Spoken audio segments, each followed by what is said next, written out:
Welcome to Devotional Bible Study Podcast. Today, we're going to be tackling leadership and change Okay. with a story that's both epic and deeply personal.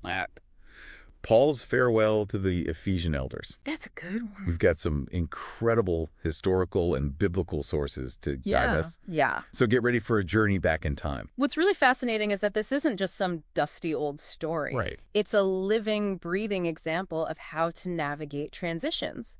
Lead with integrity and trust in something bigger than ourselves. Okay, so first let's set the scene. Okay. You're with me, right? Imagine the year is 57 AD. 57 AD. We're in the bustling port city of Miletus. Okay. The sun is beating down on the Mediterranean. Yeah. The air is thick with the scent of salt and spices. I can almost smell it. And there's Paul, standing on the docks, about to embark on a journey with a heavy heart.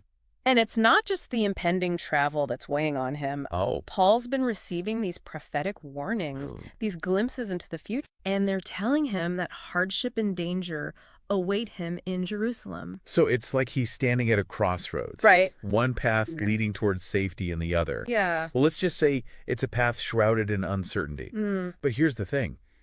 He doesn't hesitate. Wow. He doesn't try to bargain his way out of it. There's this internal compass, this sense of purpose that compels him forward. And that purpose is deeply rooted in his understanding of Jerusalem. Okay. For early Christians, Jerusalem wasn't just a city. Right. It was the heart of their faith, the place where Jesus lived, died, and was resurrected. Yeah. But it was also a place where the message of Jesus was meeting resistance, even hostility. Oh, wow. So for Paul to travel to Jerusalem knowing the risks, knowing the potential for conflict, that speaks volumes about his commitment. It really does. His willingness to face the impossible for the sake of his mission. It's a powerful reminder that sometimes following your calling means stepping into the unknown, embracing the challenges, and trusting that even when things get tough, you're not alone. Now, before he sets sail, Paul summons the elders from Ephesus. Okay. These weren't just casual acquaintances. Right. They were his brothers in faith.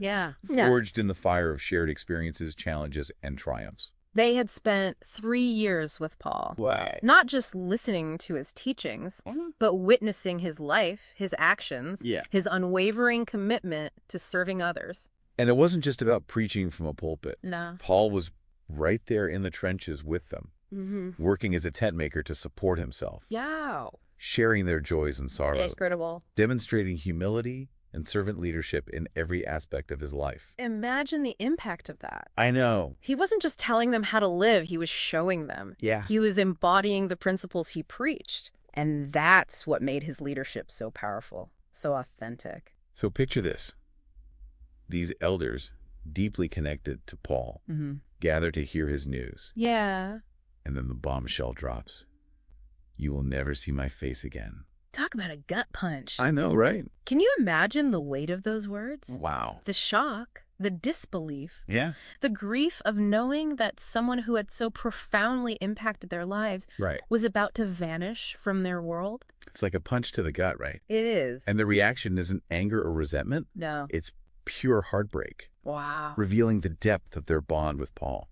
And that brings us to a question for you. Okay. Have you ever had to say goodbye to someone who deeply impacted your life? A mentor, a teacher, a friend who moved away. How did you navigate that loss? That's a tough one. How did it shape you? It's a universal experience, isn't it? I think so. Those moments of transition, of letting go, Right. of knowing that growth often comes with a degree of pain. Yeah. You know, it's incredible to think about the weight of this moment. Yeah. Here's Paul, knowing he's facing an uncertain future. Right. And he's not just focused on his own well-being. No. He's laser focused on equipping these elders to lead the church in his absence. Like a masterclass in leadership. Absolutely. Distilled into these precious final moments. He could have easily wallowed in his own anxieties. Oh, yeah. But instead, he's passing on wisdom, sharing his hard-won insights, Right. preparing them for the challenges to come. And remember, this isn't just any group of leaders. Right. These are the shepherds of a fledgling community. Wow. A faith that's barely a generation old. Yeah. Facing persecution from the outside. Oh, and wrestling with internal questions about its identity and beliefs. So Paul's words carry this extra urgency. Really? It's not just, hey, keep up the good work. Yeah. It's more like, listen up. Things are about to get real. Here's how you navigate the storms, how you stay true to the mission, how you keep the flame of faith burning bright. And he gets incredibly specific. Does he? He tells them to be on guard, to keep watch over yourselves and all the flock, warning them about those who will try to distort the truth and lead people astray. Wait, hold on. He's not just talking about external threats, right? No. He's talking about dangers from within the community, too. Exactly. Oh, wow. He knew that the church wouldn't just be facing opposition from the Roman authorities, from those who saw Christianity as a threat. Right. He also knew that there would be internal challenges, people who might twist the message of Jesus for their own gain. Really? Or introduce ideas that could undermine the very core of the faith. Okay, so that's fascinating. Yeah. It's like he's saying, look, you're going to encounter smooth talkers, people who will try to pull you away from the truth, who will try to sow seeds of discord and division. Right. You need to be discerning, to hold fast to what you know to be true, to test everything against the teachings of Jesus. And isn't that relevant to us today? I think so. Think about the constant flood of information we face. Yeah. The different voices vying for our attention, the opinions and ideologies swirling around us. Wow. It's easy to get caught up in the noise, to lose sight of our own internal compass. So how do we, in this modern world, apply Paul's warning? That's a good question. How do we stay grounded in our beliefs when we're bombarded with so many conflicting messages? Well, I think Paul gives us a clue when he emphasizes the word of his grace. Okay. He's reminding us that the antidote to confusion and distortion is to stay connected to the source, to the teachings of Jesus, to the community of believers who can support us and help us discern truth from falsehood. It's about finding those anchors, right? Yes. Those unchanging truths that ground us when the storms rage around us. And it's about surrounding ourselves with people who challenge us to think critically, to question assumptions, to seek wisdom from a variety of sources. Absolutely. And it's not just about receiving grace. No. It's about extending grace to others. Yeah. To those who might be struggling, wrestling with doubts, facing their own challenges. Remember, Paul didn't just talk the talk, he walked the walk. Oh, you mean how he wasn't just a theologian, but a pastor who genuinely cared for the people entrusted to his care? Exactly. Yeah. He wasn't afraid to show his own vulnerability, to weep with them, to share their burdens, to celebrate their victories. Wow. He embodied what it meant to be a servant leader. Right. To lead not with power or authority, but with humility and compassion. That's such a powerful example. It is. Especially in a world that often equates leadership with dominance or control. Yes. It's a reminder that true leadership is about empowering others, creating space for them to grow and flourish, and meeting them where they are. And that brings us to one of the most profound aspects of Paul's leadership. Okay. His emphasis on self-care.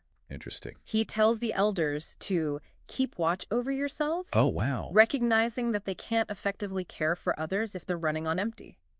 Have you ever felt burnt out? Definitely. Like you're giving so much of yourself to others that you have nothing left. Oh, yeah. It's a common experience. It is. And Paul understood that. He knew that to sustain their ministry, to lead effectively, the elders needed to be intentional about their own well-being. It's a message that's often lost in our culture of hustle and constant productivity. Right. But Paul reminds us that rest, rejuvenation, and spiritual nourishment are not luxuries, but necessities. I like that. They're essential for leaders and, frankly, for anyone who wants to live a life of purpose and impact. Like filling your own cup so you have something to pour into the cups of others. Exactly. Yeah. And that brings us back to those powerful final words Paul spoke to the elders. Now I commit you to God and to the word of his grace, which can build you up and give you an inheritance among all those who are sanctified. It's just amazing to consider how Paul, in the face of his own uncertain future, chooses to focus on empowering the Ephesian elders, on fortifying their faith and preparing them to lead. Yeah, it's like he's saying, hey, I might be leaving, but the mission continues. Right. You are the torchbearers now. Go out there and light up the world. And that's where this story transcends the ancient world and speaks directly to us today. I see that. What's so fascinating here is not just the emotional farewell, Right. but the impact it had on the Ephesian elders, Okay. and by extension on the future of Christianity. You mean how their faithfulness, inspired by Paul's example, Yes. rippled through history and ultimately shaped the faith we have today? Exactly. We don't have a minute-by-minute account of their lives after Paul's departure. Right. But we can look at early Christian history and see the fruits of their labor. Okay. The church in Ephesus thrived. It became a center of learning and outreach, a beacon of hope in a world often hostile to the message of Jesus. So even though they were heartbroken by Paul's departure, Yeah. even though they faced persecution and internal conflicts, they didn't give up. No. They held fast to the teachings they'd received and continued to spread the message of hope and grace.